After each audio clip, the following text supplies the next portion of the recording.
here we are. Tom, first of all, it has been a pleasure meeting you and your hospitality and generosity. I want to say, on camera here, thank you so much for everything. No problem. You're very welcome. It's been really awesome. So let's talk about Battle of the Martial Arts. How did this come to be? Well, it all started, believe it or not, at a baby shower. 10 months ago, my friend that's running the stage, and I was with Tim Gardner, who runs the NPC. He's the chairman. NPC is called National Physique Committee. They're all over the world. They're a very large company.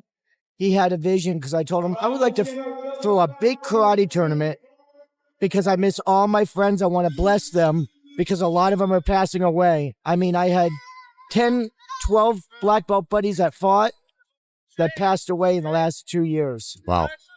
So I wanted to bring them all back to bless them all and so they can get together because they're all over the world.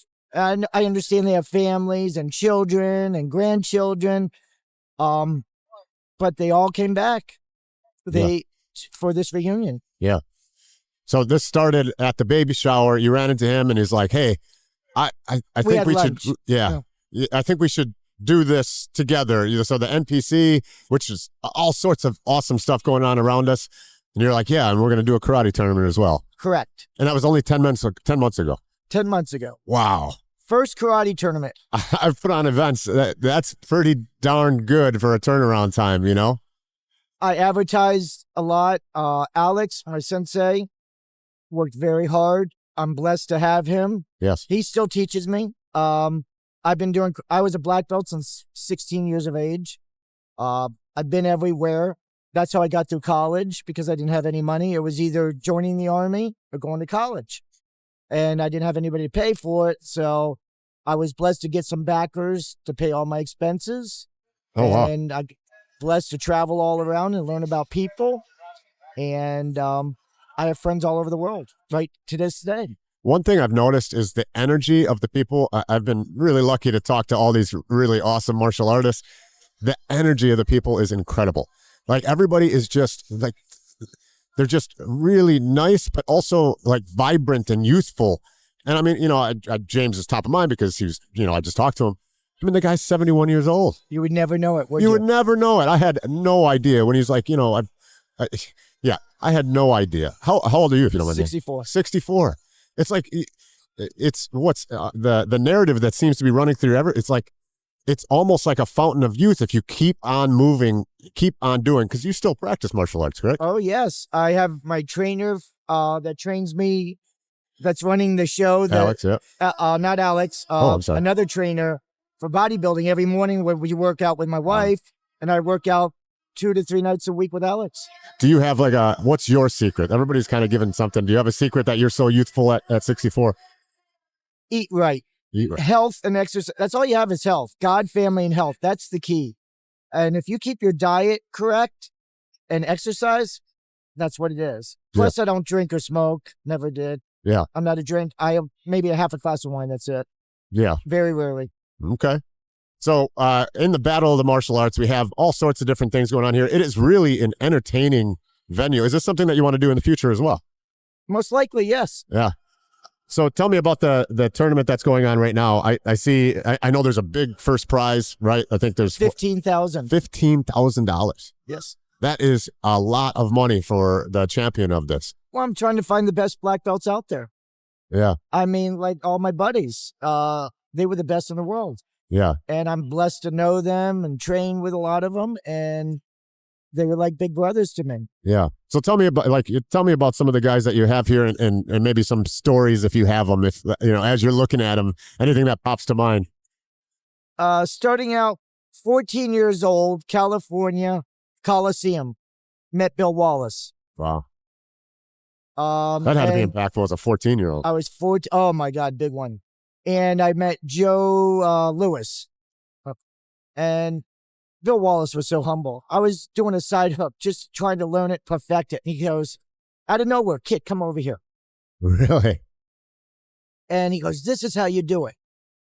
And I started practicing his way. He was showing me. And every time I was at a tournament, he showed me, and he was a perfect gentleman, perfect man, very humble.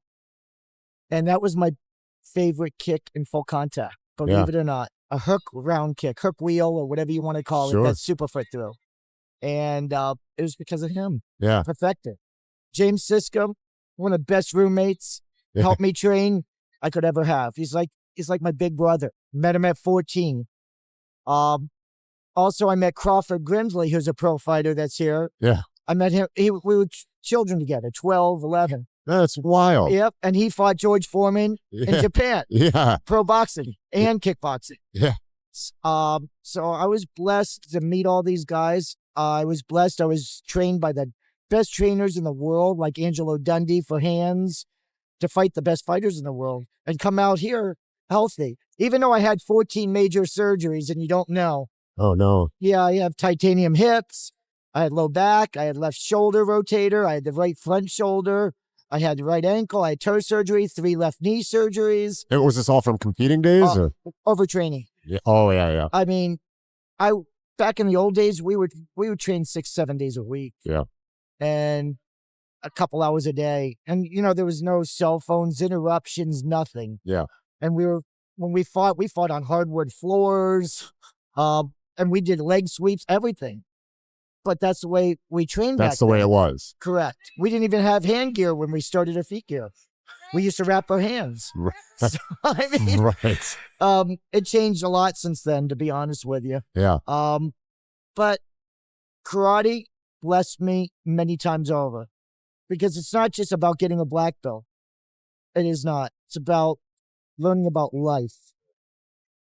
That black belt, respect, discipline, I learned a lot about life. When my sensei told me, when I first got my black belt, he said, "You just begun." And I said, "You are correct." I told him I didn't know that till many years later. Yeah. And he was 100% right. I'm still learning today. Yes. You're never done learning. If you're done learning, guess what? You will die. I totally agree. I'm a black belt in Brazilian Jiu-Jitsu, been practicing 21 years. And I've learned more since black belt than I did on the 16-year journey it took me to get to black belt. And you'll meet great people. Oh, it's the best. You'll meet fascinating people. I was blessed too. I still talk to them once a month. We text. Yeah. I probably have still 100 and some black belts left that are blood brothers. Yeah. Tell me about your competition times. Like for you, what was your experience when you were a competitor? Oh, it depends. Was it continuous contact or full contact? You tell me. All these guys seem to fight in all sorts of different stuff. So. There you go. I did the same, to be honest with you. I mean, I was blessed because when I was a brown belt, my instructor said, if you want to be the best, you got to fight the best. And when I was a brown belt, he made me fight black belt. Mm-hmm. This was continuous. Oh, I lost a lot. Don't get me wrong. Yeah. But you know what's funny?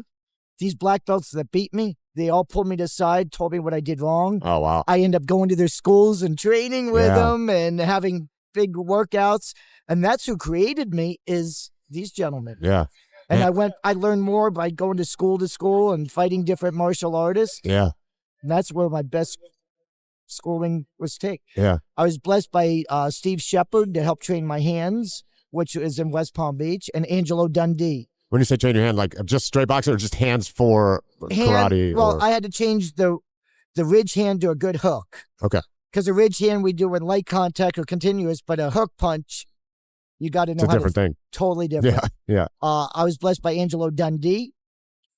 He wanted me to go to pro boxing, but once I tore my shoulder when I was 26, I was done. He said, "Sorry, Tom, you're done." Yeah. And I'm blessed. Crawford Grimsley lived my dream. He went for full contact and he ended up fighting Foreman in Japan. Dude. Pro boxing. I was with him last night. So you held just an absolutely wonderful event for everybody that's here, which we loved. And then Crawford and I and his nephew and Charles went to the bar to watch the UFC fights. Correct. He tried to get me and He tried to rope you in? I wanted to, but I've been living on 4 hours, 3 hours sleep a day. This took a lot of work. A lot of prep, a lot of work. I'm sure. But the amazing thing that I did is I got everybody home for one last time. And then you're doing the podcast on them. Oh, because when we die, my father-in-law said, that's all you have is memories. Material things don't mean anything. Yeah. Man, memories. I'm so blessed to be able to be here and help you do these and create these memories. I'm telling you, we've had some wonderful conversations with people. So I think you're going to be really happy. I do want to ask just personally. So obviously, martial arts has impacted your life in ways that you can't even imagine. What do you do? What is your career now Oh, after martial arts? well, I'm blessed. My wife and I own a big insurance company, and we own a real estate company, Okay. an insurance underwriting firm. So technically, I could have retired in my 50s. I tried, couldn't do it. Yes. I was playing golf. My father-in-law was making me play golf with him 4 times a week, and which I was doing, and I burnt out. Yeah. And then I started shooting guns with my SEAL buddies and Ranger buddies, so I got burnt out from that. My wife trained. What happened is I can't retire because I love people. Oh, man. Yeah. I have people all over that I insure that are black belt buddies of mine that own humongous companies. They own very large companies, and I'm blessed. I'm blessed. And they still work hard. And I said, "Why don't you guys retire?" And he said, "Tom, we can't. This is from karate." Man. What retirement is a weird thing, right? Yeah. Like I think that was kind of a concept. Like I get it if you're working 40 hours a week and you want to get away from that. Yeah. But when you do something that you enjoy, why would you want to retire from it? Why would you want to stop doing something that you enjoy? No, that's why I still work. I'll work maybe 4 days a week. Yeah. Take Friday off. I work out with my buddies all the time, and that's all I want to do. Yeah. I want to live healthy. 14 major surgeries. It was very hard to come back. Yeah. I mean, that's a lot.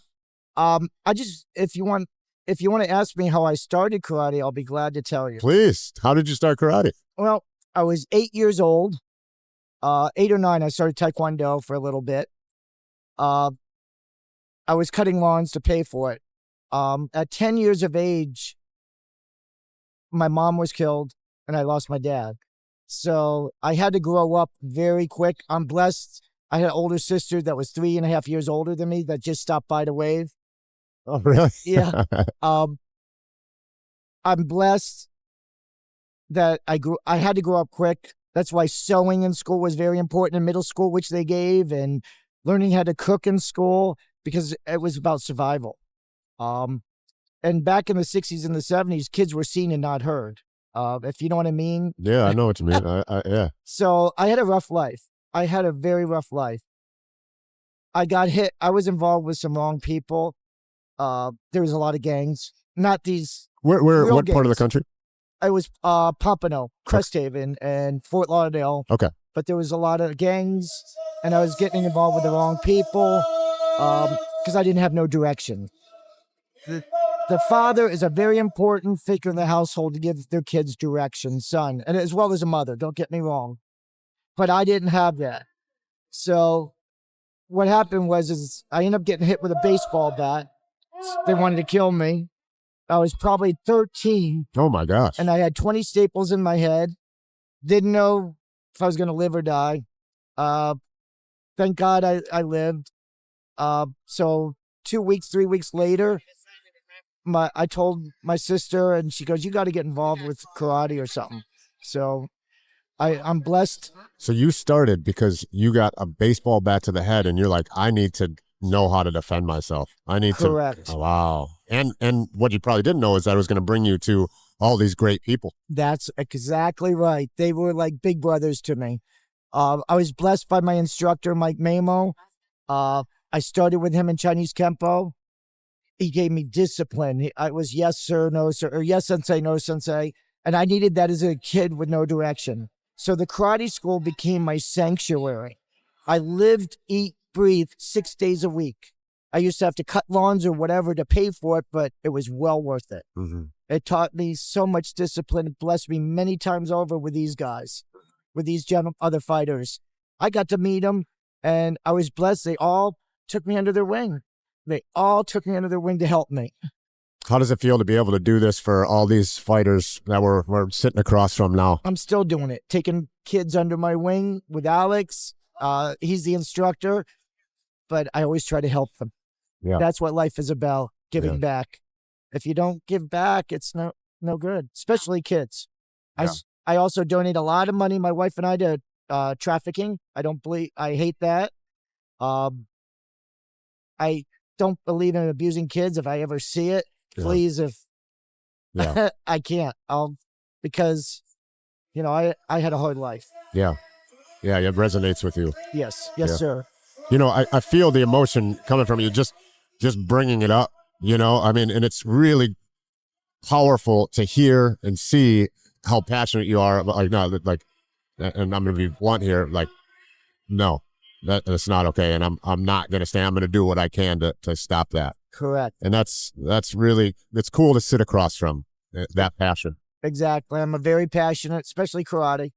Yeah. If I can help any kid in the street, and if I have to pay for it, which I do. Yeah. Some kids can't afford it. Hey, I'll pay for it. Yeah.